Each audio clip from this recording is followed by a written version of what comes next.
안녕하세요. 닥터눈코익 성형외과 전문의 정현희 원장입니다. 보코 여러분들, 코 성형하고 싶다고 하면 어른들이 말씀하시죠.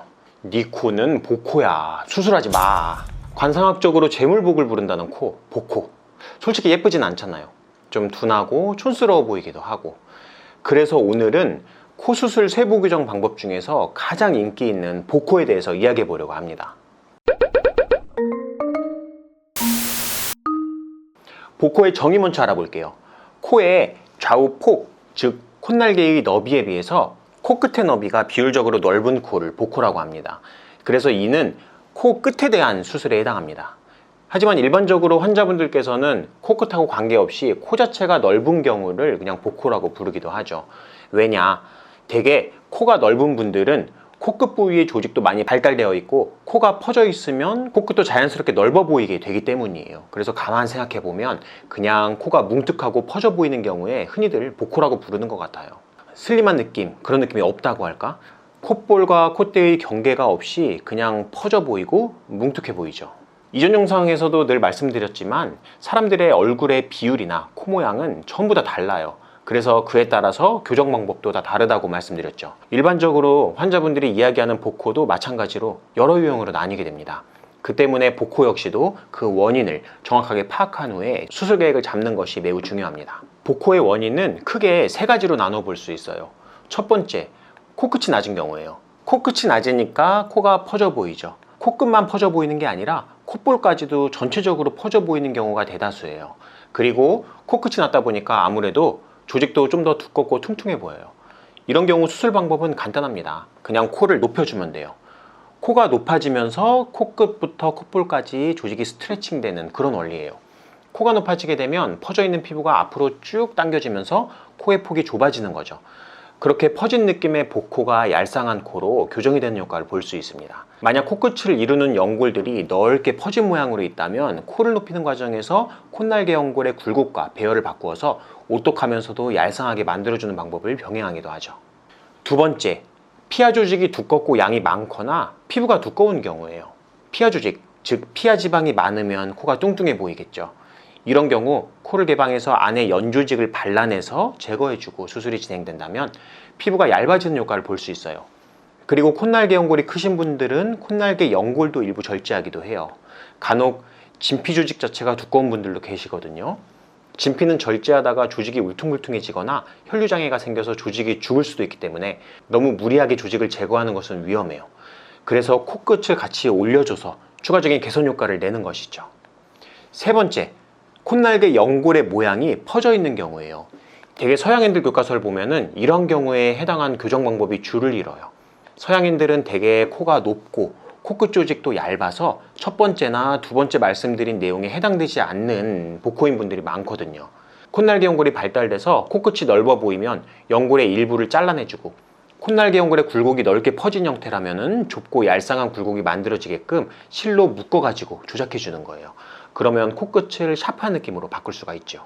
하지만 동양 사람들은 진피나 연조직층이 두꺼운 분들이 많아서 사실 열심히 연골의 굴곡을 바꾸어 주어도 두꺼운 진피와 연조직이 덮어주게 되면 외관상으로는 큰 차이를 못 느끼는 경우도 많습니다. 그리고 마지막 네 번째, 콧볼이 퍼져 보이는 경우예요. 사실 이 경우는 엄밀히 말하면 보코 교정이라고 할 수는 없어요. 근데 콧볼이 넓은 분들도 다들 보코라고 하고 오세요. 이런 분들의 경우에는 보코 교정이라기보다는 콧볼 축소 수술 쪽을 고려해 볼 수가 있겠죠. 콧볼이 큰 경우도 여러 가지 원인이 있는데 그 원인에 따라서 접근 방법이 달라지게 됩니다. 코의 바닥이 넓은 경우, 콧구멍이 크고 콧망울이 퍼진 경우, 콧망울의 피부가 두꺼운 경우 등등 여러 가지로 나뉘게 되죠. 자세한 내용은 상단에 콧볼 축소 영상 걸어 놓을 테니까 보고 오시면 도움이 되실 겁니다. 그럼 보코 교정 수술 케이스들 한번 보시겠습니다. 우선 첫 번째 케이스 한번 보실게요. 이분 같은 경우는 코 자체가 많이 큰 분은 아니에요. 코가 전체적으로 낮고 낮다 보니까 코끝이 약간 뭉툭한 느낌이 들죠.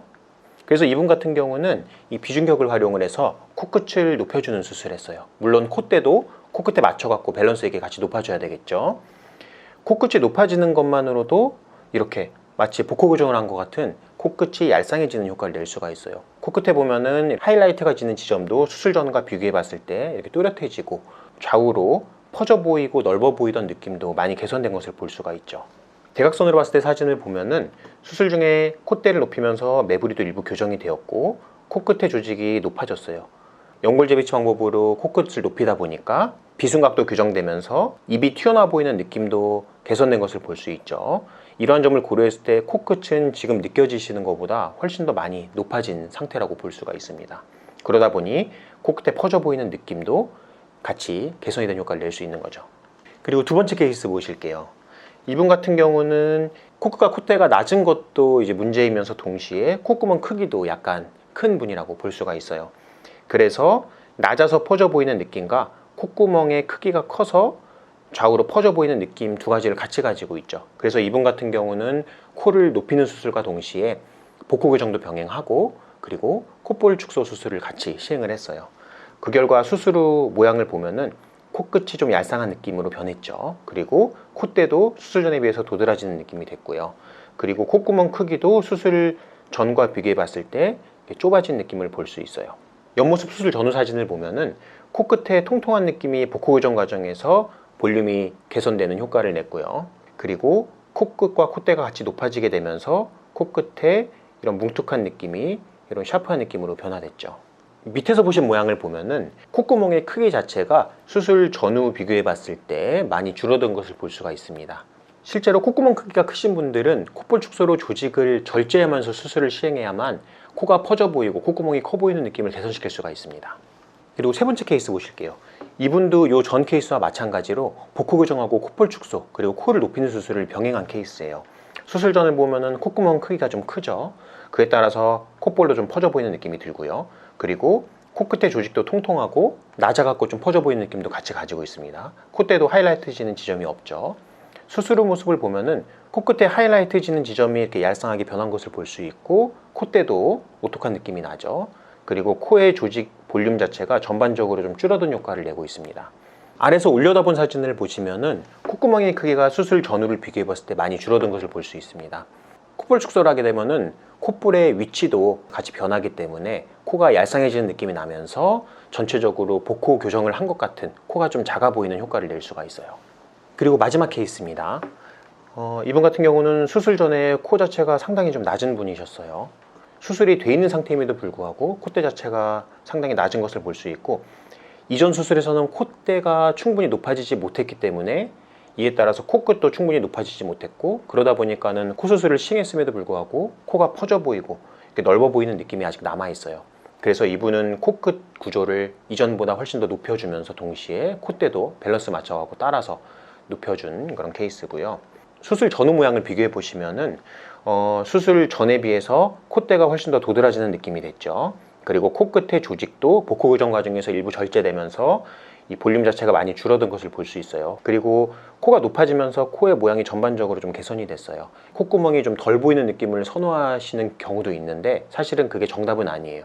콧구멍이 이렇게 아름답게 보이는 게 오히려 수술 전후를 비교해 봤을 때 모양이 더 여성스럽고 아름다운 모양을 띠고 있는 것을 확인할 수가 있죠. 이분 같은 경우는 코끝이 충분히 높아지면서 콧볼 축소를 시행하지 않았음에도 불구하고 마치 콧볼 축소를 시행한 것처럼 코의 폭 자체가 많이 얄쌍해진 것을 확인할 수가 있어요. 옆란을 보시면 이렇게 뭉툭하게 퍼져 있는 조직들이 많이 절제가 됐고요. 그리고 콧대가 수술 전하고 비교해 봤을 때 상당히 높아졌죠. 그리고 콧대를 높이기 위해서 코끝도 이렇게 충분히 높아진 것을 확인할 수가 있습니다. 수술 케이스를 살펴봤는데요. 코 수술 간단해 보이지만 세부적인 술기들이 상당히 많죠. 최근 몇 년간 상담 오시는 분들 중에서 많은 분들이 본인 스스로 복코라고 생각하시고 교정하려고 계획을 하고 오세요. 과거에는 복을 가져다 준다고 해서 좋아했지만 지금은 인상을 둔하게 보이고 코가 뭉툭하고 커서 좋아하지 않는 분들이 훨씬 많죠. 심지어 최근에는 남성분들도 얄쌍하고 샤프한 느낌의 코를 선호하시거든요. 동양인들은 코끝 연골이 작고 약해서 낮으면서 퍼진 형태를 띠고 있어요. 그에 반해서 피하 조직은 상당히 두꺼운 구조를 가지고 있죠. 그래서 기본적으로 서양인들보다 복코 느낌을 가지고 있어요. 그래서 이러한 동양인들의 해부학적 구조의 특성상 연골의 형태와 크기, 굴곡을 조작하는 서양인들의 복코 교정 방법만으로는 충분한 교정이 불가능한 경우가 많죠. 그래서 작고 약한 연골을 보강해서 지지 구조를 만들고 코끝을 높여주는 방식이 추가가 되죠. 그리고 남는 연조직과 연골을 절제해서 볼륨을 줄여주는 방법까지도 같이 복합적으로 활용이 되어야만 충분한 교정 효과를 기대할 수가 있어요. 이렇게 세 가지의 복코 교정 방법을 복합적으로 활용하는 것이 가장 중요합니다. 거기에 콧볼의 형태에 따라서 콧볼 축소 수술까지 병행된다면 훨씬 더 좋은 결과를 얻을 수가 있겠죠. 그리고 많은 분들이 잘못 생각하고 계시는 부분이 있는데, 복코 수술은 정면 효과가 없다, 한 번 수술에서는 충분한 복코 개선이 안 된다 등등 복코 수술에 대한 썰이 있어요. 근데 아닙니다. 복코 수술도 본인에게 맞는 최적의 방법을 조합하여 수술을 잘 받으시면은 이 보신 케이스들과 마찬가지로 한 번의 교정만으로도 충분한 효과를 볼 수 있을 뿐더러 만족스러운 모습으로 평생을 지내실 수 있을 겁니다. 생각보다 복잡한 구조를 띠고 있는 게 코입니다. 코 성형을 고민하고 계시는 분들, 내 코의 어느 부분이 문제인지 잘 파악하시고 신중하게 수술 결정하시기를 바랍니다. 이상 성형외과 전문의 닥터 눈코익 정현익이었습니다. 감사합니다.